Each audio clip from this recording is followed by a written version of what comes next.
এই যে তোমাকে বাজার থেকে যা যা আনতে বলেছি সব মনে আছে তো? মনে থাকবে কি থাকবে না জানি না, তাই আমি কাগজে একটা ফর্দ বানিয়ে নিয়েছি। গোপাল দাদা,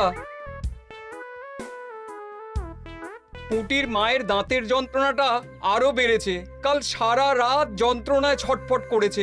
আমাদের বৈদ্যমশাই দাঁতের শল্য চিকিৎসা শিখতেই বাইরে গেছেন, আজকের মধ্যেই আশা করি চলে আসবেন। কিন্তু ও যে আর পারছে না। শোনো, তুমি একটা তুলোর মধ্যে লবঙ্গ তেল দিয়ে পুটির মায়ের যে দাঁতে ব্যথা হচ্ছে তার গোড়ায় রাখো। বৈদ্যমশাই এলে আমি তোমাদের বাড়িতে যেতে বলছি। আচ্ছা গোপাল দাদা। যাই, বাজার থেকে চটপট ঘুরে আসি, এরপর আবার রাজসভায় যেতে হবে।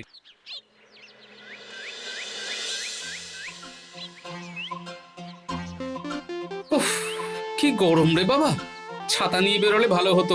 এই তো সামনে আখের রস বিক্রি হচ্ছে, একটু আখের রস খাই, শরীরটা বেশ চাঙ্গা লাগবে। ভাই, আখের রস কত করে দিচ্ছ? 1 ভাঁড় 10 আনা গোপাল দাদা। দাও দেখি 1 ভাঁড়। আরে, এই যন্ত্রটা কিন্তু দারুণ। ওই আমাদের রাজ্যের বিজ্ঞানী মশাইয়ের অবদান।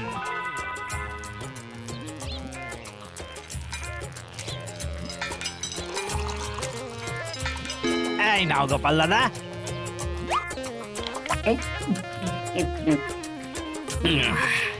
আহ, শান্তি। এই নাও ভাই, তোমার 10 আনা।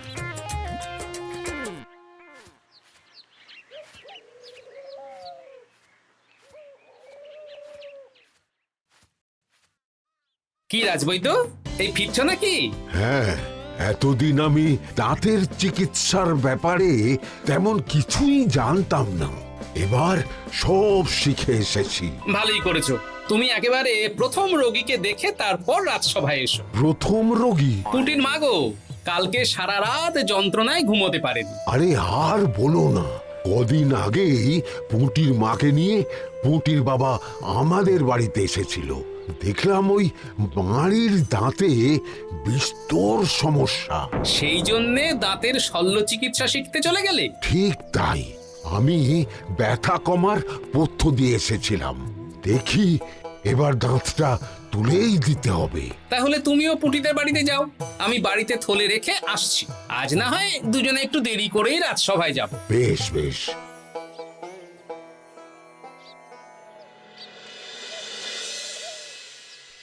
দেখুন মহারাজ, দেখুন আজকে রাজবৈদ্য আসেনি, আর ওদিকে গোপালও ডুব দিয়েছে। এই আনন্দে আমাদেরও ছুটি দিয়ে দিন মহারাজ। কি আনন্দে? এই গরমে বাড়ি বসে একটু আমপানার শরবত খাবো আর ঘুমবো। রাজ্যের সেনাপতি যদি বিশ্রামের কথা বলি, তাহলে আমার আর কিছুই বলার নেই।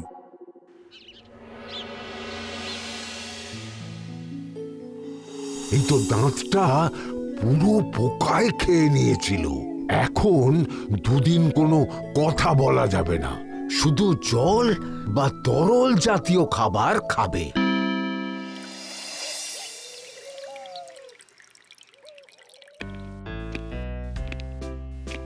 ওই তো গোপাল আর রাজবৈদ্য দুজনে একসাথে রাজসভায় ঢুকছে।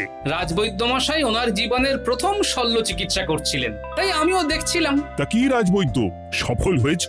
হ্যাঁ মহারাজ, পুঁটির মায়ের একটা মাড়ির দাঁত পোকায় খেয়ে নিয়েছিল, সেটাই তুলে দিলাম। ভালোই হলো, আমাদের রাজ্যে কোনো দাঁত তোলার বৈদ্য বা চিকিৎসক ছিল না। এখন তুমি সাধারণ রোগ ব্যাধি নিরাময়ের সাথে সাথে দাঁতের চিকিৎসাও করবে। কিন্তু মহারাজ, একটা যে সমস্যা আছে। আবার কি সমস্যা? আমি যে দাঁতের শল্য চিকিৎসা করি এটা তো আর রাজ্যবাসী জানে না, তাই কতজন আর আমার কাছে আসবে সে নিয়ে আমার সন্দেহ আছে। মানে তুমি চাইছো যাতে তোমার কাছে বেশ কিছু রোগী তাড়াতাড়ি আসুক, যাতে তুমি অনুশীলনও করতে পারো, তাই তো? একদম ঠিক ধরেছেন মহারাজ, কাজ না করলে হাত পাকাবো কি করে? তাহলে ঢেড়া পিটিয়ে বলে দিলেই তো হয়। এতে তেমন ভালো কাজ হবে বলে মনে হয় না। তা তুমি কি বলতে চাইছো গোপাল? প্রচার হবে, কিন্তু একটু অন্যভাবে। কিভাবে? আজ বিকেলে আমি রাজবৈদ্যর হয়ে প্রচার করব, শুনে নেবেন। বেশ। শুনুন শুনুন শুনুন, আমাদের আমাদের কৃষ্ণনগরের রাজবৈদ্য এখন দাঁতের শল্য চিকিৎসাও করছেন। যারা যারা আমাদের রাজবৈদ্যের কাছে দাঁত তোলাবেন তাদের দাঁত তোলার পরে দুদিন কোনো শত্রু থাকবে না। চিকিৎসার সময় সকাল 7টা থেকে সকাল 10টা পর্যন্ত।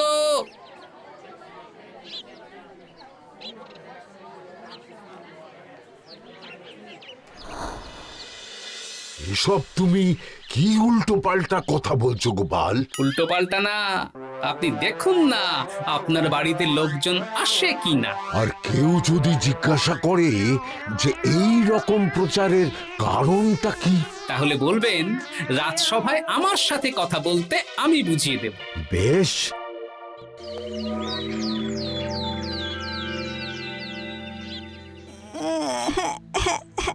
তোকে বারবার বলি এত মিষ্টি গুড় কাঠি খাস না। কি করব বাবা, কি ব্যথা।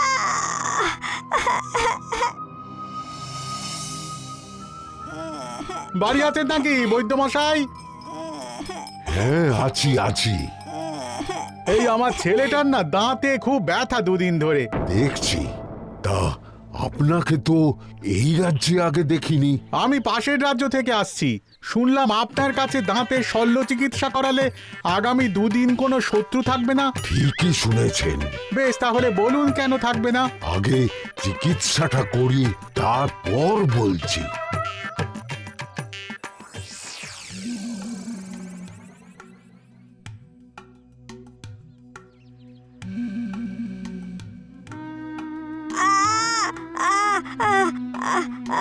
আর চিন্তা নেই, এখন দুদিন কোনো কথা বলা যাবে না। এবার তো বলুন আমার ছেলের আগামী দুদিন কোনো শত্রু থাকবে না কেন? আজকে রাজসভায় চলে আসুন, ওখানে গোপাল এই প্রশ্নের উত্তরটা দিয়ে দেবেন। তা বৈদ্য, তোমার কাছে আজকে কেউ এসেছে? সকাল সকাল দাঁত তুলে এলাম মহারাজ। বাবা, একদিনের প্রচারই এই ব্যাপার? মহারাজ, মহারাজ, বাইরে কয়েকজন অপেক্ষা করছে, তারা গোপাল দাদার থেকে কিছু জানতে চায়। তাদের ভিতরে আসতে বলো।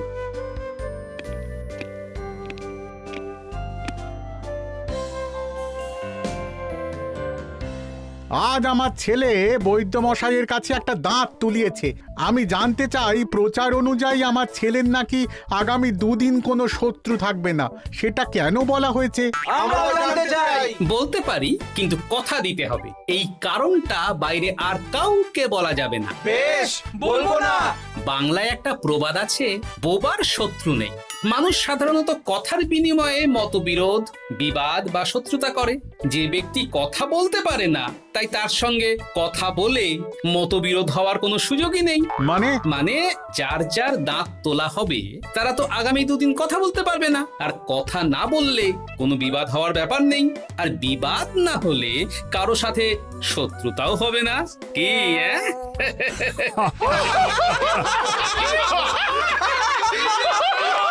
এই জন্যই তুমি হাসির রাজা গোপাল ভাঁড়। কে তোমার কথা শুনতে যাবে? একদিন না হয় প্রচারের চমকে এলো, এরপর কিভাবে আসবে শুনি? এরপর রাজবৈদ্যের সুনামেই লোকজন ছুটে ছুটে আসবে। বাহ বাহ বাহ, তোমার কত জ্ঞান! মহারাজ, এই কথা শুনে আমার মাথাতেও একটা বুদ্ধি এলো। অল্প পুঁজিতে শুধু প্রচারের জোরে এত রোজগার করব না, গোপাল হাঁ করে দেখবে। নিশ্চয়ই কোনো লোক ঠকানোর কথা ভাবছেন। মোটেই না। আচ্ছা, আগামী 3 দিন ব্যাপী মেলা হবে, সেখানেই তোমরা দুজনে তাহলে ব্যবসা করো। বেশ, করব। যে সবচেয়ে বেশি রোজগার করবে তাকে আমি 50 মোহর পুরস্কার দেব। রাজি। মেলার শেষে আমার প্রশংসায় পঞ্চমুখ হবেন সবাই, দেখে নেবেন।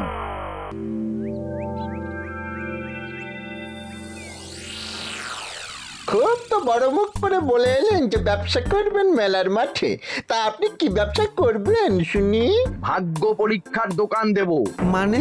মানে আমি বিভিন্ন মেলায় দেখেছি যে একটা দোকানে নিচের দিকে হেলানো অবস্থায় একটা পাতলা কাঠের পাটাতন থাকে। সেই পাটাতনের উপরে 1 থেকে 6 অবধি সংখ্যা লেখা থাকে, তাই তো?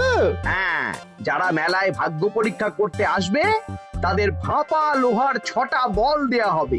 যদি ওই 6টা বলই 6 নম্বর লেখা খোপের মধ্যে ঢোকাতে পারে তাহলে প্রথম পুরস্কার পাবে। আমিও ওটারই দোকান দেব, কিন্তু শুধুমাত্র একটাই পুরস্কার থাকবে। 6টা বল 6 নম্বর খোপের মধ্যে ফেলে কেউ যদি 36 করতে পারে তাহলে সে পাবে 100 মোহর উপহার। আরে খেলার জন্য কত মোহর লাগবে? 1 মোহর। আপনি কিন্তু জেনে বুঝে বিপদ ডেকে আনছেন। একজন কেউ ফেলে দিলেই আপনার হাত থেকে 100 মোহর ফসকে যাবে। আরে মেলার ভিড়ে যদি আপনি পুরস্কার না দেন তাহলে জনতার একটা মারও ফসকাবে না। আরে সেই জন্যই তো তোদের পোষা। তোদের মধ্যে যে কোনো একজন ওই কাঠের পাটাতনের নিচে লুকিয়ে থাকবি। যখনই দেখবো কেউ 36 করে ফেলছে আমি গলা ঠাকরাবো আর তোরা কাঠের পাটাতনটা হালকা করে নিচ থেকে নাড়িয়ে দিবি। এটা তো দারুণ বুদ্ধি। কি বলছো গোপাল, তুমি আখের রসের দোকান দেবে? হ্যাঁ, এই গরমে আখের রসের বেশ চাহিদা। তোমার বানানো ওই যন্ত্রের চাকা ঘোরাবো আর আমার ভাগ্যের চাকা ঘুরবে। সে ঠিক আছে, আমার কয়েকটা যন্ত্র বানানোই আছে। তুমি না হয় মেলায় ব্যবহার করো 3 দিন। ব্যাস, আর চিন্তা নেই। এবার শুধু জমিয়ে আখের রস বিক্রি করব, সাথে বিভিন্ন মশলা, বরফ আর পাতিলেবুর রস দেব।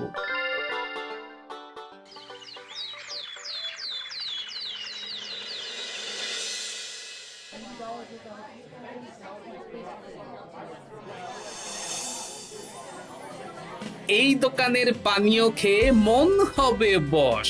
গোপাল ভাঁড় নিয়ে এসেছে ঠান্ডা আখের রস। আরে গোপাল দাদা, তুমি আখের রস বিক্রি করছো? ঠান্ডা আখের রস কত করে গো গোপাল দাদা?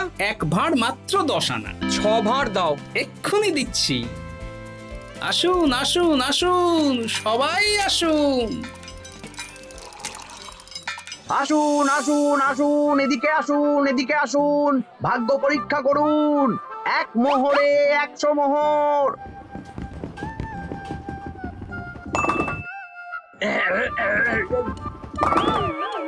ভাগ্য পরীক্ষা করুন। মন্ত্রী মশাই বলেন কি 1 মোহরে 100?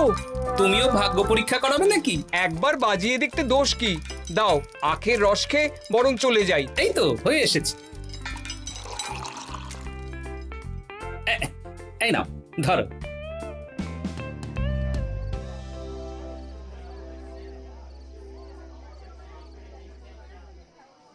কি মন্ত্রী, ব্যবসা কেমন চলছে?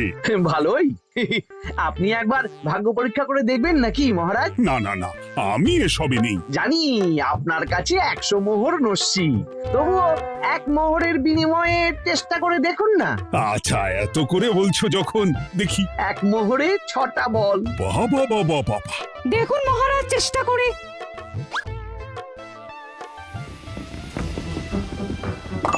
এই তো একটা 6 পড়েছে, আবার চেষ্টা করুন। জয় মা জয় মা। আবার 6। সাবাস। দেখুন হয়ে যেতে পারে, আর তো মাত্র 4টে বাকি। দেখি তৃতীয়টা। আরে পাস, আবার 6। নিন, খেলুন। এই যা, হলো না।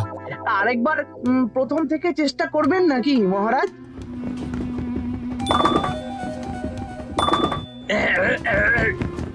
না, এবারেও হলো না। 2 মোহর জলে। অন্য সব জায়গায় বাকি সংখ্যাতেও পুরস্কার থাকে, আপনার এখানে নেই কেন? আমার এখানে ধামাকা পুরস্কার, তাই বাকি আর কিছু রাখিনি। 36 করতে পারলেই 100 মোহর। এই নাও মন্ত্রী, 2 মোহর।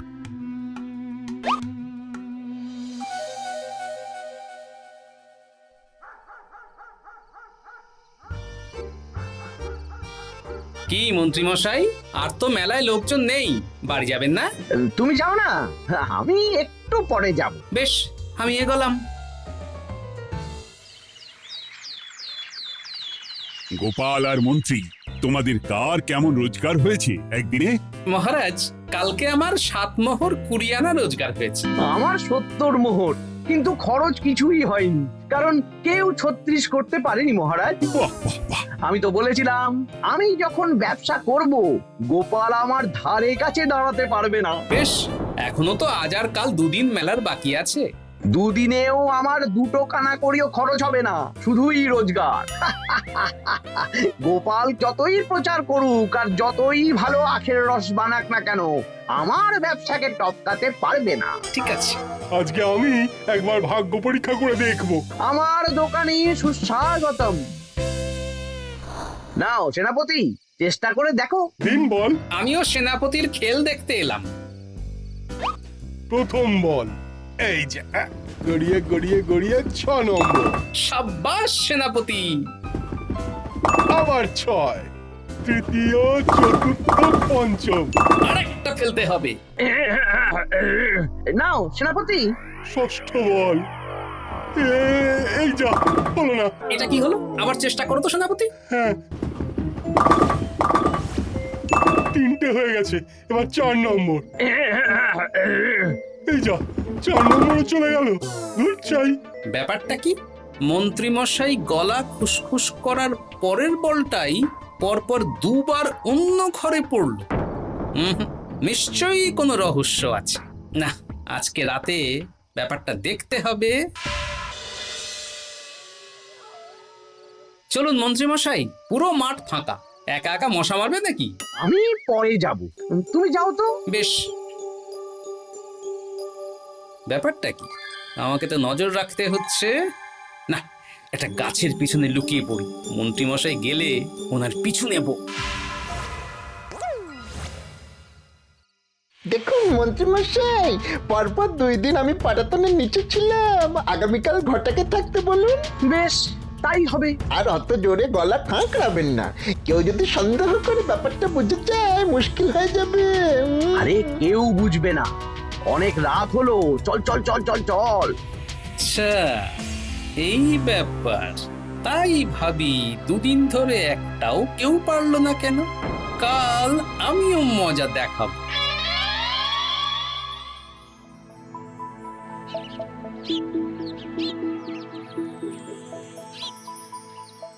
বাবা চলে এসেছেন দেখছি। এত চাহিদা না আমার এই ভাগ্য পরীক্ষার, তাই আগে আগে চলে এসেছি। মন্ত্রীমশাই, আপনাকে মহারাজ এক্ষুনি ডাকছেন। এখন কেন? সে তো জানি না, চলুন।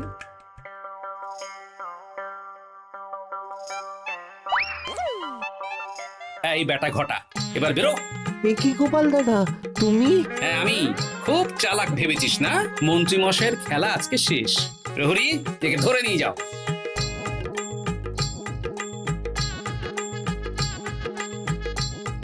বিজ্ঞানী, তুমি তোমার চুম্বক নিয়ে এসেছো তো? হ্যাঁ, এবার 6 নম্বরের নিচে একটা টান টান করে সমান রেখা টানতে হবে, আগা থেকে গোড়া অবধি। তুমি তো সব সকালে বুঝিয়েই দিয়েছো। দাঁড়াও, দাগটা টেনে নি। একদম 6 নম্বর খোপ অবধি যাচ্ছে, সেই অনুযায়ী টান টান করে দাগ টানো। টানছি, তুমি বাইরে নজর রাখো। নজর রাখছি। কাজ হয়ে গেছে, তুমি একবার অনুশীলন করে দেখে নাও। হ্যাঁ দেখছি। শুরু করো। শুরু করছি। একদম পাক্কা আছে। দূর, কেউ ডাকেনি, অকারণে সময় নষ্ট করলো। কতগুলো খদ্দের ফিরে গেছে কে জানে। কি হলো মন্ত্রী মশাই, এত রাগ কিসের? রাগ হবে না, ওরই বেটা আমার সাথে মজা করছিল। বেশ অনেকজন খদ্দের ফিরে গেল, আমার কত ক্ষতি হয়ে গেল। আমি খেলে আপনার ক্ষতিপূরণ দিতে পারি। কি তুমি খেলবে? হ্যাঁ, ভাগ্য পরীক্ষা করতে দোষ কোথায়? ওই তো বেশ কয়েকজন সভাসদেরা আসছেন, সবার সামনেই খেলবো। তাহলে শুরু করি। হ্যাঁ, শুরু করো। এই বল যা, 6 নম্বরে যা। আরে বাস, গোপালের ফেলাপল তো গড়ালো না, সোজা 6 নম্বরে চলে গেল। এই দেখুন, আবার যাবে। বলকে আমি বলবো, বল কথা শুনবে। এই বল যা তো, 6 নম্বরে যা। আবার 6, আবার 6। আবার 6। কি এটা কি হচ্ছে? যা বল, এটাও 6 নম্বরে যা। আবার 6, 100 মোহর। হ্যাঁ এটা কি করে হলো?